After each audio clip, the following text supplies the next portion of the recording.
Good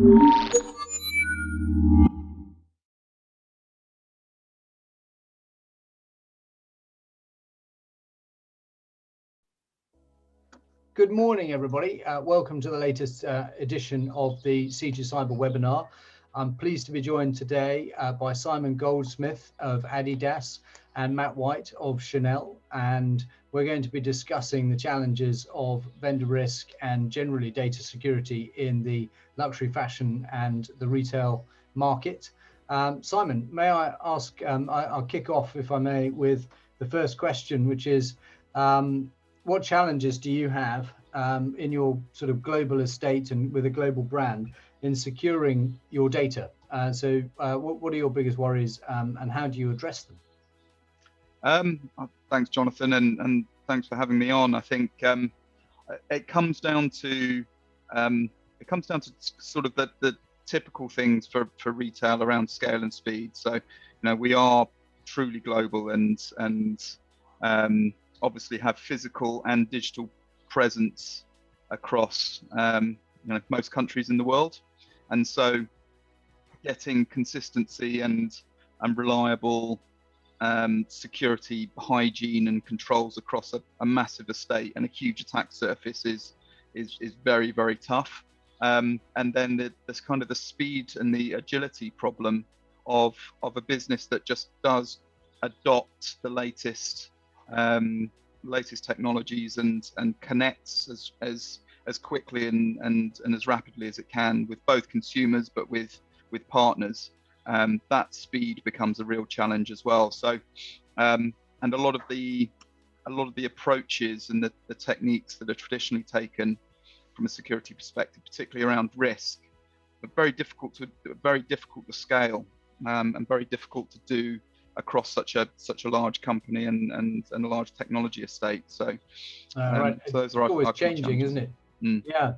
Even down to the shops and the technologies in the shops. It's not just about EPOS now. I've seen magic mirrors and people trying things on with augmented reality and bits and pieces, and that's a lot of data and a lot of PII, personally identifiable information, flying around. And interest, and exactly right. And that kind of retail experience is a large part of the strategy.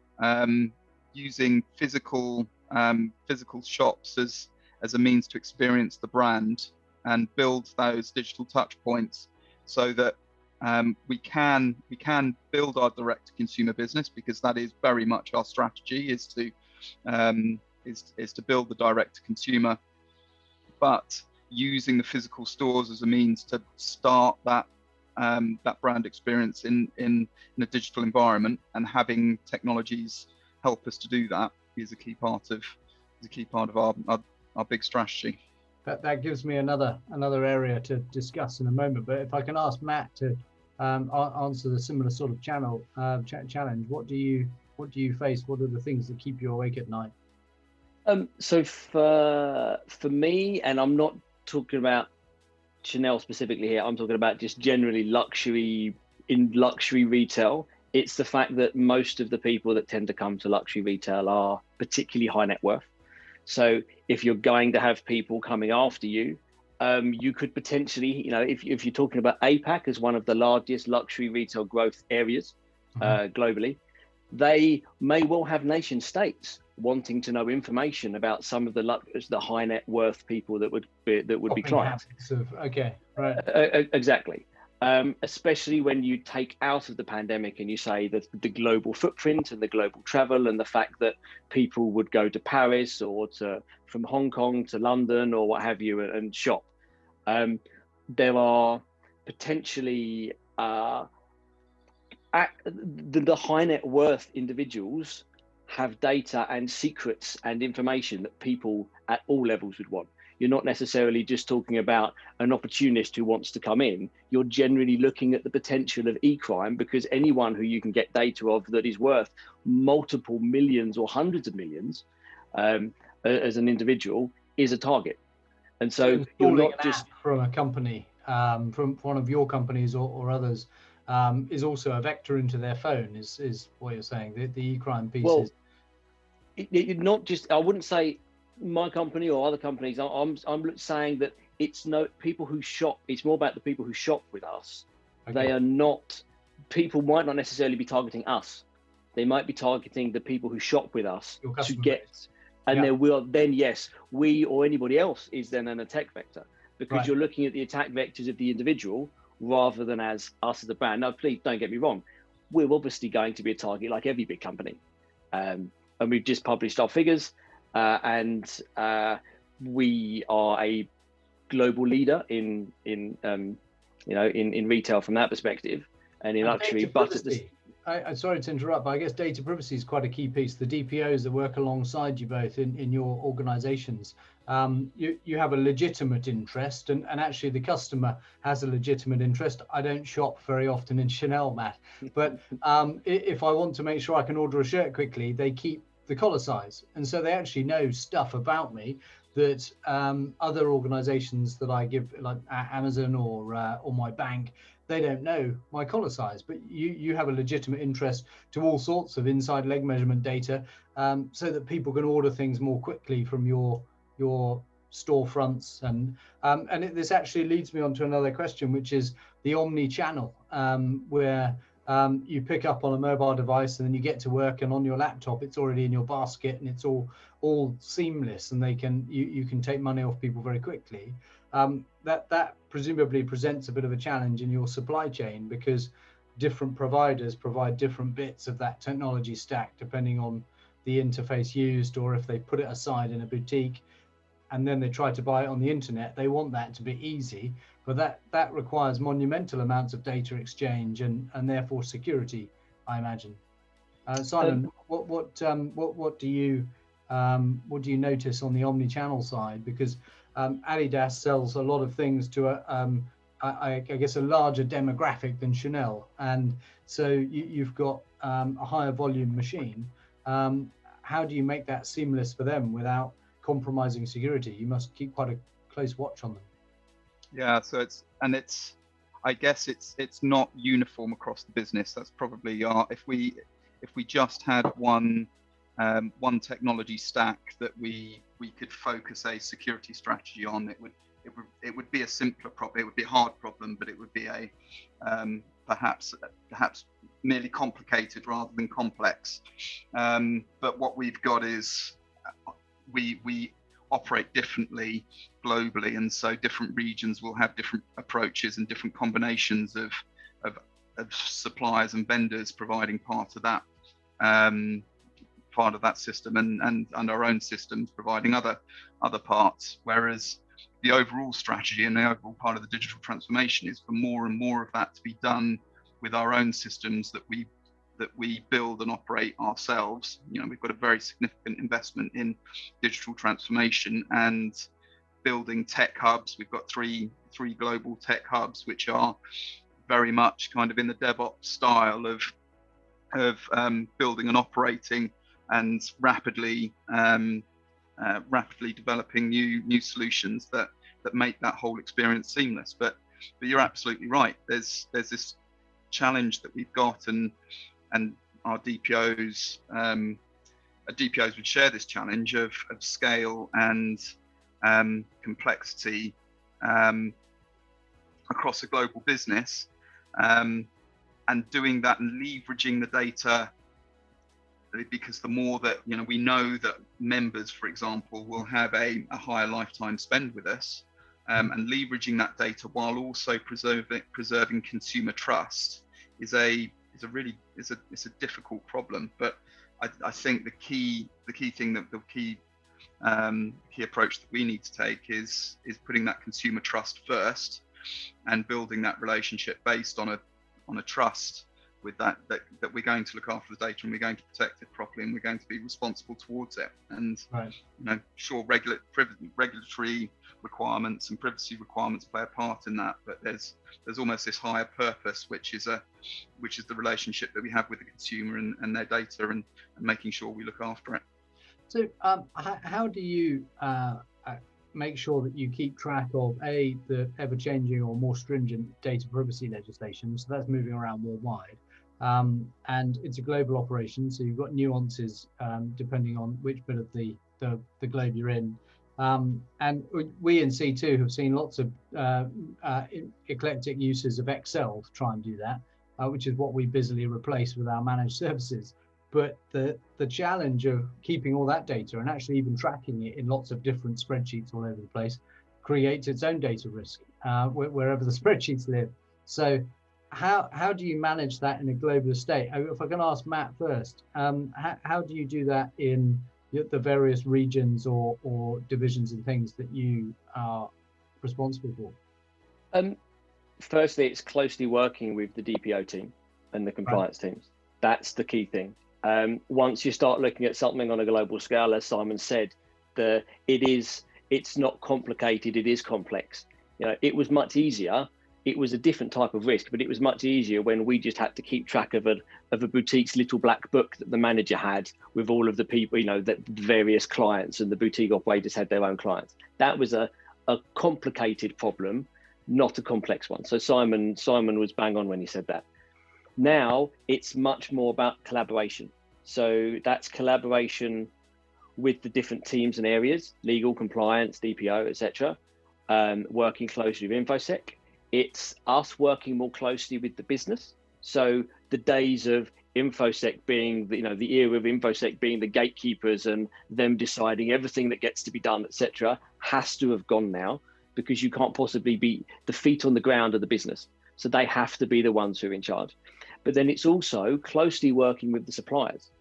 Now, suppliers are both a great asset to us in that they allow us to do half of the things, but they're also one of our biggest risks. Mm-hmm. You only have to look at the news over the last couple of weeks, months, years to see the number of third-party breaches that every company in the world is suffering from. Mm-hmm. So for us, us in particular, it's that legacy.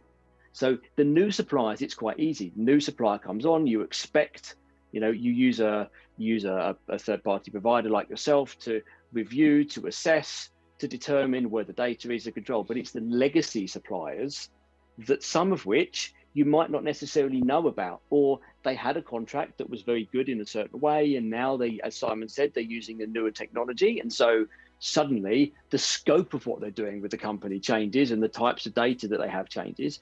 Potentially even now moving into the world, as you've already said, of biometric and much more sensitive, not just personally identifiable, but now sensitive information. That's the risk. Yes, you're making bespoke goods, and Adidas, I know, does this as well for people with mismatched shoe sizes and all sorts. You can order whatever you like, and it's made specifically for your body, which is great. But that presumably means you are firing biometric data, sizes, shapes, and weights to your supply chain. And having to secure it in transit and when it gets there, and making sure they don't keep it for longer than they need it under legitimate interest. That's quite a challenge, isn't it? Simon, how do you go about that? This is all new in the last few years. Yeah, I think that kind of richness of the data sharing, the information exchange is interesting, and totally echo Matt's point that I think it's now grown beyond just doing an assessment of the vendor. And whether they take security seriously, and needs to start getting into the nature of those information exchanges and the services they provide and the specifics of the services, because as Matt says, there's scope creep, and if it is a good relationship, then it will develop beyond kind of initial scope, and so doing initial due diligence isn't enough. You need to kind of get into an ongoing due diligence mentality. And to your initial question around how do we manage the kind of the regulatory landscape, it's really hard. The regulations conflict. I think the old assumption that GDPR was kind of the gold standard, that doesn't hold anymore, particularly in APAC, where they're more prescriptive in many ways around their data protection and their privacy requirements, and they have. Sorry to talk over you, but it changes with some of the incidents as well. So Singapore have tightened theirs up after their Singapore health data records were breached, and they changed a lot of things that was particularly to do with biometrics. And so they've moved away from they've got the privacy framework, and they bolted more on locally. I was thinking specifically of Korea, actually. So what's what's interesting there is they have privacy regulation, but they have specific information security regulation, which in other parts of the world we're used to being applied to critical national infrastructure and kind of resilience requirements. We're not used to retailers and large e-com being hit with information security specific regulations.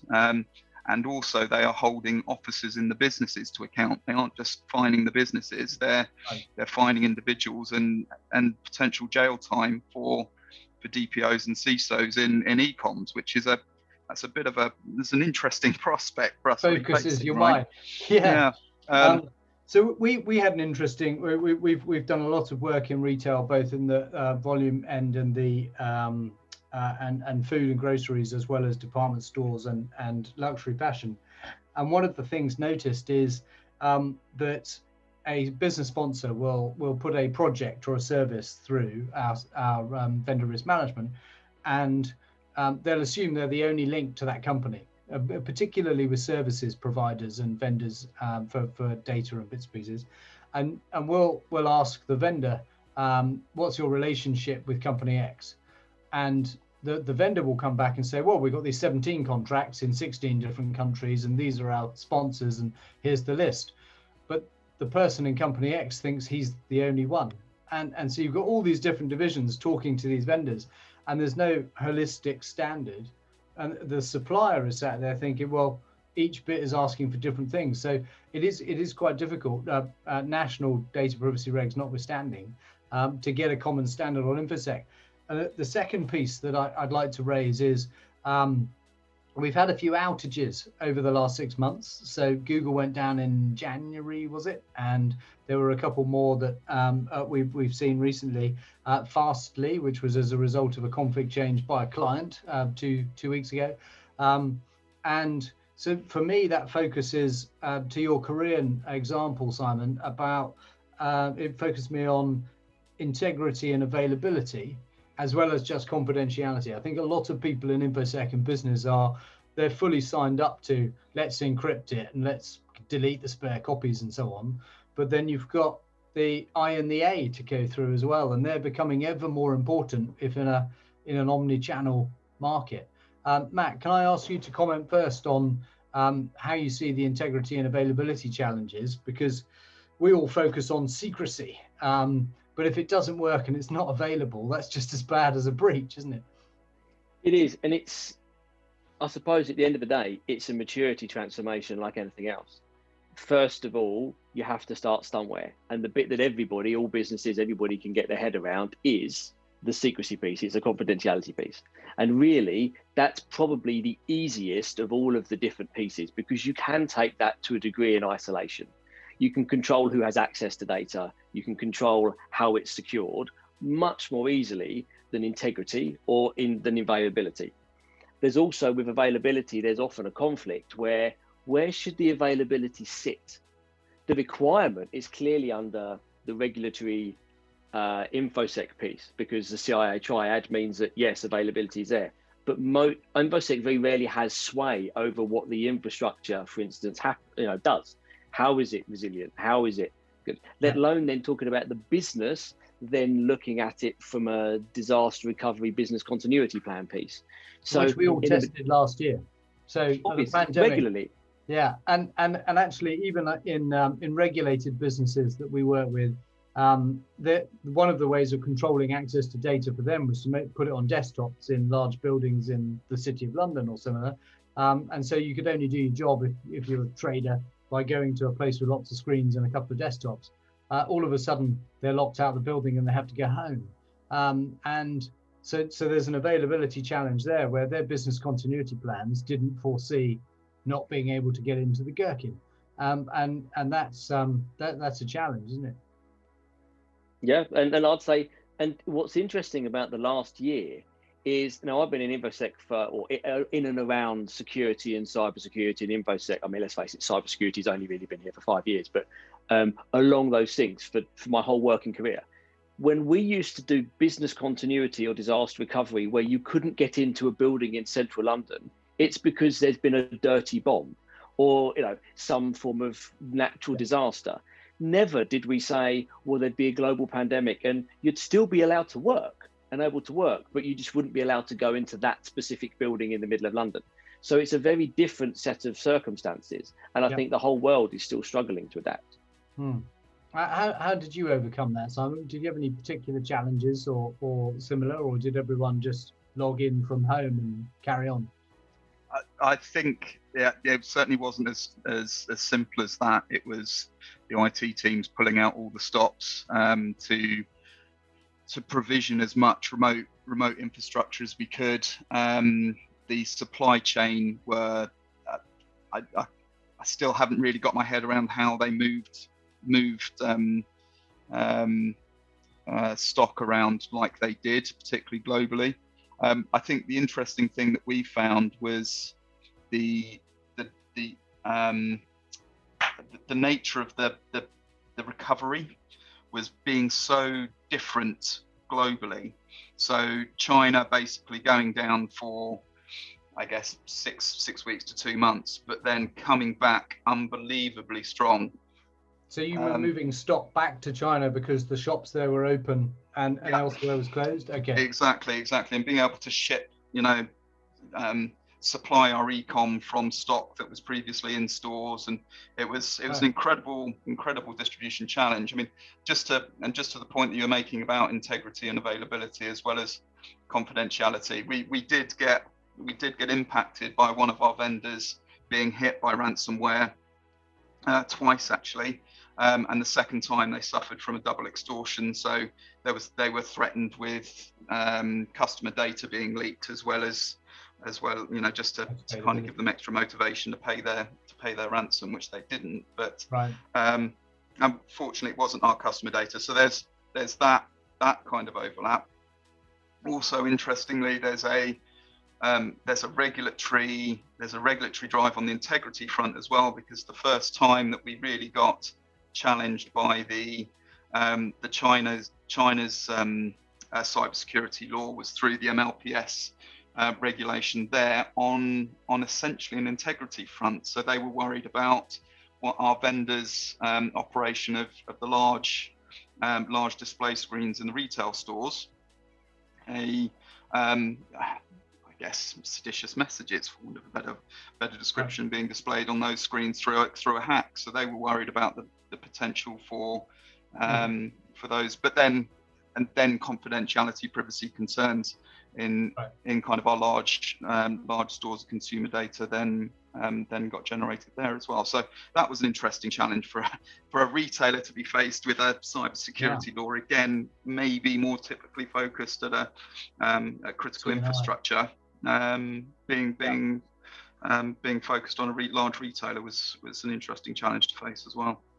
Okay, no, that's interesting. Matt, do you have anything further on the sort of pandemic response? I've got a question that's come in from a data privacy protection officer about that, so I'll follow up with it. But is there anything you want to add to Simon?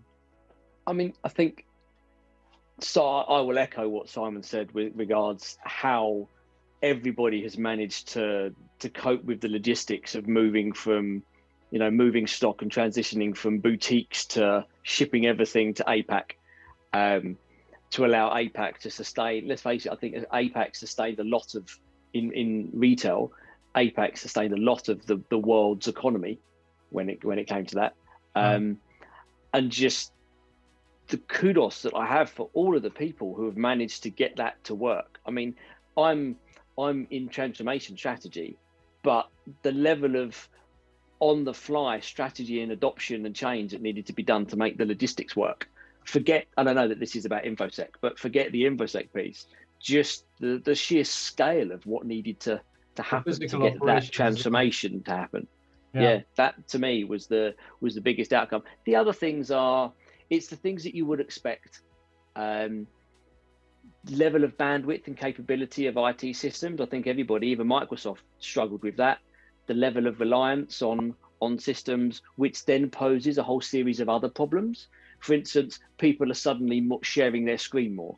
So they're transferring data internally between teams trying to work collaboratively when they couldn't before. So that no doubt has problems where You know, there's consequences of people accidentally sharing their screens in a meeting, and you know, those types of things which you just got more of than you normally would.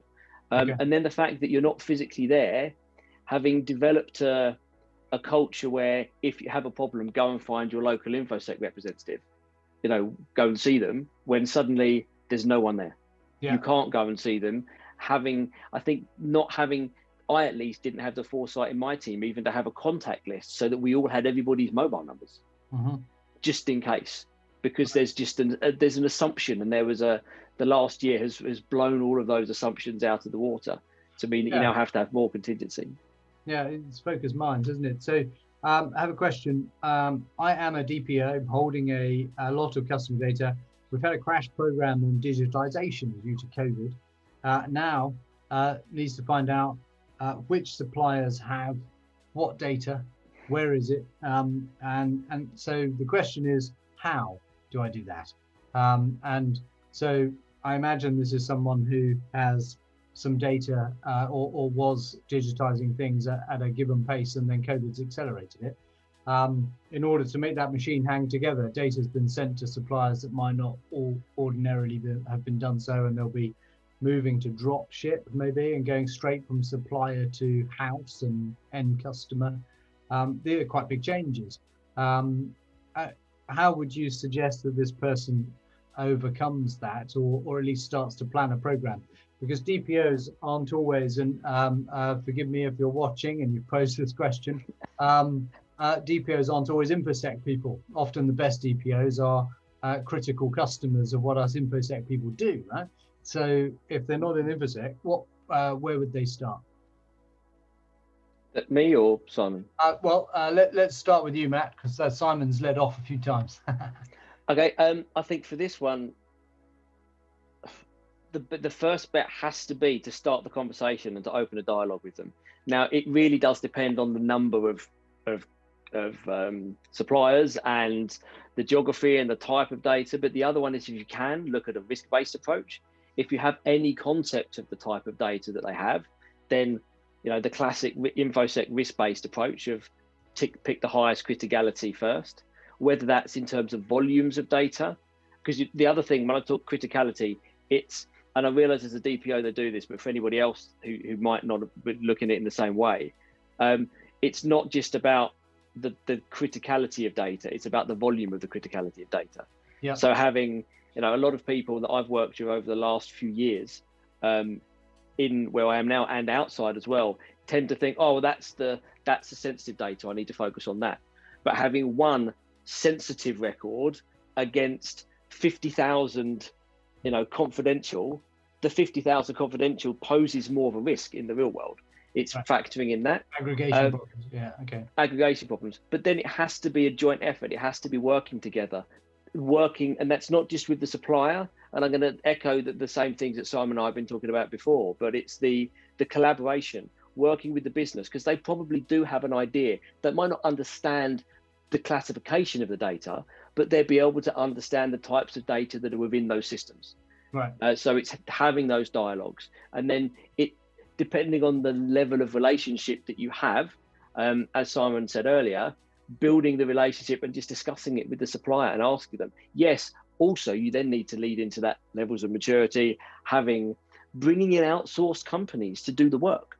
If you don't have the in-house capacity, scale outside, even if it's only a temporary basis. Yeah. But the other thing is making sure it's standardized. So if you're doing an assessment, you need to apply the same assessment criteria over everything, having a standard unit of measure, as opposed to APAC apply one set of criteria and then the US apply another one. It needs to be, from my view, it needs to be consistent. And there's a defensible position piece there as well, isn't there? So the defensible position for a data privacy incident and having to tell the regulator, you've got a lot more things you can say, well, we did this and we did this and we did this. And when I was in the military, we had a phrase which is warhead always wins. So you can build the biggest bunker you like. They might drop 2 rounds on it though. So as long as you've tried your best, they will look at you in a much more constructive light than if you've just ignored it. What views do you have there, Simon, on the same question, really? Well, I'd echo what you've just said, Jonathan, actually, around the nature of your response as well. If something were to happen, how you respond to it, I think seems to play a big part in the regulator's attitude to you. So I think working on an incident response and breach response process at the same time as doing all the great things that Matt talked about, having that inventory, having a good idea of what you've got, and then where the data sits on what you've got, and who has responsibility for it. And it kind of sounds cheesy, but responsibility comes with some really heavy connotations in the corporate world. It implies compliance, it implies blame if something goes wrong. But actually what you really want from an information security and privacy perspective is the person who's got the most ability to respond, because they are the owner of the data, or they're the owner of the system. You want them to be taking it seriously, and them to be in a conversation with you, and in that kind of really collaborative approach to work out where the big problems lie. And as Matt says, you want to look at it from a regulatory perspective, you want to look at it from a financial perspective, a reputational one. If you're in a business where that data has health and safety implications, you want to be thinking about that as well, and classifying accordingly, and then categorizing and coming up with a plan which hits your highest priorities first. And the regulator's an interesting point. I think they've been lenient. They've not given anyone a free pass, but over this pandemic period, they've understood that people have gone to working from home 100% for 9 months, and there will have been some chinks in the armor. But what I've seen from particularly the UK, but the other European ones, is they're reversing that trend now. The microscopes come back out, and these breaches are being examined quite critically to make sure that people are at least attempting it. One of the challenges there, though, is we've got 13 million SMEs in the UK. So just to use the UK numbers, and I'm sure that that's replicated in most of the nations that we're trading in. That's a lot of SMEs. And so that's quite a lot of places that can't run the headcount of having an InfoSec team and even a full-time DPO. And there are fractional services out there to acquire DPO expertise on a consultancy basis. But the InfoSec piece is a real challenge, because you've got to give the SME's got to give these people access to systems and knowledge about how to operate the business. How do you support your SME communities, where you presumably you're keen to use them because they're often the most innovative organizations? How do you support them and make sure that they get nurtured and not protected, but at least access to expertise so they can grow more quickly? Simon, sorry. It's a genuinely difficult challenge. I think one of the things that we do try to do is drive some sort of standard from we are we're a big global brand, we're an attractive customer to have for a supplier, and so giving some sense of there is a level of maturity or a license to operate, and that's kind of exaggerating it a little bit, but that kind of sense of there are some minimum standards required to work with us. And I think that may seem slightly onerous to a lot of SMEs, but actually the kind of questions that we ask and the expectations that we have are generally, I'd like to think they're pretty reasonable, and based on some pretty widely accepted good practice, whether it's the cyber essentials that would be recognized in the UK but equivalents globally. And I think if I was to taking my company hat off, if I was going to advise an SME, the cyber essentials is a really good set of very achievable security controls and forms a basis of a really sensible security program that should be achievable by small firms. So that's a good set of questions. I guess that the only nervousness, just from our experience in assessing vendors on our clients' behalf, is that if it's viewed in the right way, it's an excellent starter, and it causes people to think.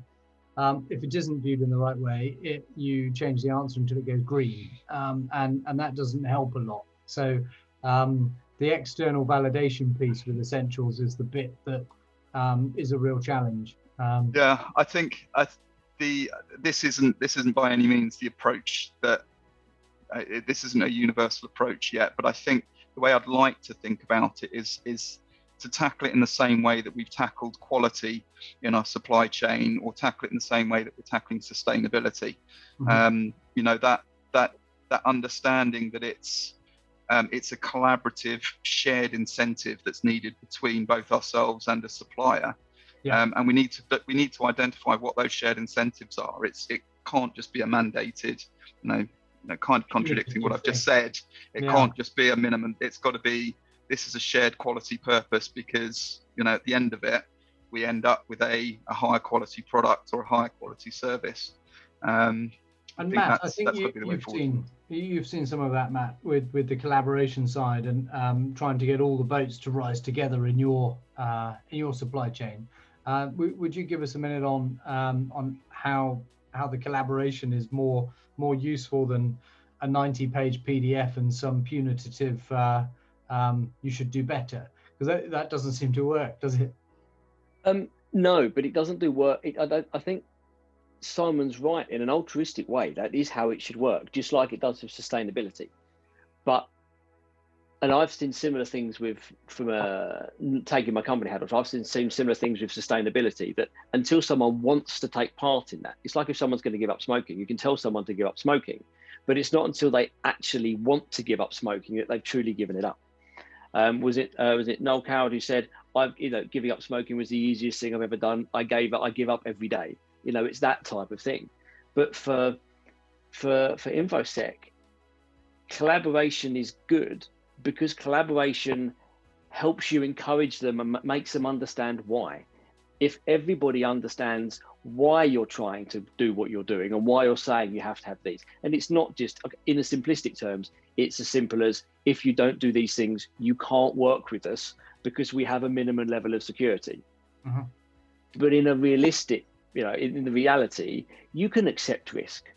If there's someone that is particularly critical to your supply chain and they weren't up to scratch, you might have more leeway, because you know that you need to get the services, whatever they are, from them, and they're critical. But if you have the collaborative journey, you can at least try and help them. But obviously, unfortunately, when you're talking about your supply chain, you are helping them with your hands tied. So you're encouraging them from afar, or even maybe standing next to the finish line, trying to coax them forwards, but you can't actually tell them what to do. Yeah. But it's I suppose, encouraging and giving them a chance to understand, to drive their own maturity increase and their own security is all you can really do. Okay. Simon, any view?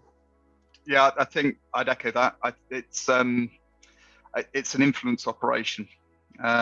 It's what are the kind of the shared incentives to this? We can write. The approach that we take to contracting tends to be, we try to take a kind of a higher level view of security and security measures and security management systems, and then the due diligence tends to be we possibly don't do as much ongoing due diligence as I'd like us to do. I think that's kind of retail as a whole, and coming from kind of a financial services background. So thinking that a little like financial services, think of knowing your customer, knowing your supplier, and having kind of your initial due diligence and enhanced due diligence for higher risk and ongoing due diligence programs. I think that's kind of the mindset that we should be getting into, but also along with that kind of stick, having what might be the carrots, what might be the shared incentives to drive up security mutually. Toyota did it with cars in the 70s, didn't they? They didn't just transform their own quality, their internal quality management. They transformed their supply chain and the quality throughout the supply chain. And everyone had to compete. So exactly. They led the way, and everyone had to follow, essentially. No, that's good. So I've got one question to wrap up. Really, we've got a couple of minutes left, so I'll ask in turn. The biggest challenges and threats that keep you up at night, we were talking about earlier. How do you see the next 18 months or year panning out in terms of collaboration, and what are the biggest opportunities that we could come out of this pandemic actually a bit more fighting fit than we went in? We've discovered our business continuity plans very often didn't work, so we fixed that. What are the next areas that you're looking at that you want to improve? So Matt, I'll start with you if I may. I was hoping you were going to start with Simon first. I know, it gives Simon a minute to think up an answer. It gives Simon a good answer. It's interesting. So tying it back to the things that keep me up at night, and I know this is going to sound like a cliche because of who we're on the webinar with, but I think supply chain is probably for me the biggest risk at the moment, but in particular legacy supply chain. So the pandemic has shown that all of the big companies have kind of got to grips with a lot of continuity and a lot of infrastructure, and they've got it so that it works. The smaller companies, as you said, the SMEs, will have done exactly the same thing, but the chances are, because they don't have dedicated teams, I mean, this is looking at it logically, because they don't have dedicated teams, because they don't have dedicated infrastructure in the same way as the global companies do, they would have done it by putting some pretty gaping holes in their environment and in their working, which means that if I was a bad guy, I would be looking at the SMEs as my route in, because they are now probably the weakest link in anybody's chain. Right. And therefore, and they're also the one area which I, as a global company, probably have the least visibility of. But it's not even necessarily the third-party suppliers; it's the fourth party. So it's the fourth, fifth, fourth, fifth, etc. You employ a prime and they have suppliers; they've still got your data, but you've got no contract with them. Yeah, exactly. And so that's my biggest risk. Simon, you've only got a minute, I'm afraid, sir. Yeah. So the sporting analogy for me is you kind of control the controllables, right? And we are in control of our vulnerability production, the accesses that we grant, and how we configure our infrastructure. So I like us to focus on our controllables. We can influence suppliers, but as we've said, there's a limit to that influence, and then there's things that we can't control, which are threats. Threat behaviors and criminal actors, they'll do what they're doing. We can anticipate them, but we can't. So I try to sleep well at night by comforting myself that I can't control their behaviors. I can only control our own. So you've got to get some sleep, right? Yeah, so, exactly. Yeah. Exactly. It's what I'm doing wrong. That's been what I've been doing wrong all these years. Well, we know you don't sleep anyway. Well, thank you, gents.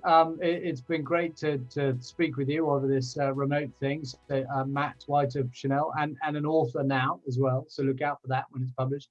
And Simon Goldsmith at Adidas. Our next webinar is on hospitality and real-world cyber risk. So as the hospitality industry and airlines and things start to come out of the pandemic as well, we're going to be talking some interesting panelists and guests about the hospitality industry, hotels, and there have been some notable breaches over the last few years in that industry, which we'll also be discussing. So I look forward to seeing you all in there in 2 weeks' time, which I think is our penultimate before critical national infrastructure, and then summer holidays, and you won't hear from C2 until September. So 2 more to go. They should be good ones. But thanks again, gents, for joining us. I really appreciate it. Thank you. Thanks for having me.